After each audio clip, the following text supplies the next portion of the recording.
Au Tchad, en moyenne, 630 réfugiés traversent la frontière chaque jour pour trouver refuge dans la province du Houdaï à cause de l'intensification du conflit au Soudan. Une situation qui met sous pression les structures sanitaires de cette région qui peinent à contenir les patients.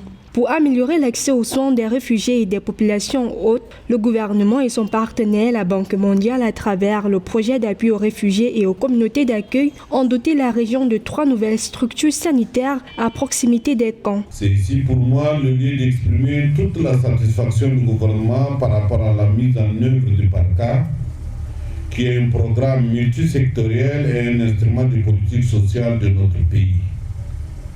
Il faut dire tout haut que le PARCA est un exemple réussi de partenariat entre le gouvernement de la République du Tchad et notre partenaire historique, la Banque mondiale.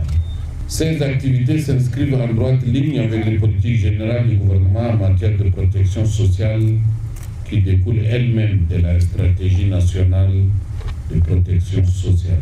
Pour faire face aux défis sanitaires liés à l'afflux des réfugiés, le projet d'appui aux réfugiés et aux communautés d'accueil a lancé la construction et l'équipement de 17 centres de santé dans les provinces affectées, dont plus de la moitié a été réceptionnée et mise à la disposition du ministère de la Santé publique. Les 3 nouveaux centres de santé qui en profiteront à plus de 2 millions de personnes dans les villages frontaliers avec le Soudan sont dotés d'équipements modernes pour la prise en charge de la maternité et des maladies non compliquées.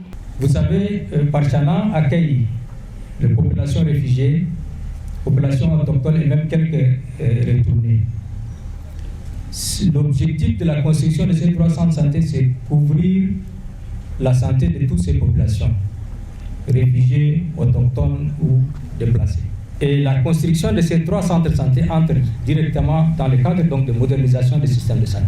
Pour rappel, plus d'1 million de Soudanais ont trouvé refuge au Tchad depuis le début du conflit dans leur pays en 2021 et le nombre des demandeurs d'asile continue de croître. L'afflux des réfugiés constitue un poids démographique important pour les communautés hautes qui sont déjà confrontées à la crise alimentaire et constitue aussi un défi majeur pour les services sociaux de base.